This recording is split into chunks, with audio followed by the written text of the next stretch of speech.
Na serikali imetakiwa kuweka mikakati madhubuti ya kuwasaidia wajane kifedha na kuwapa ushauri nasaha, hasa wanaoishi katika mitaa ya mabanda katika kaunti ya Trans Nzoia kutokana na changamoto za maisha ikiwemo ukosefu wa mtaji wa kukidhi mahitaji ya msingi ya familia.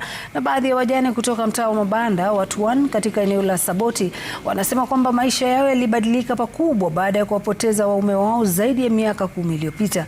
Wanasema umaskini na ujane umewaathiri watoto wao kielimu na kisaikolojia, hasa kutokana na ukosefu wa sare na mahitaji ya shule.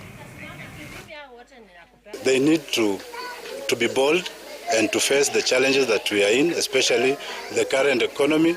I'm just praying that everything will work out for them. Kama sisi Wanawindo kweli tumepitia changamoto sana.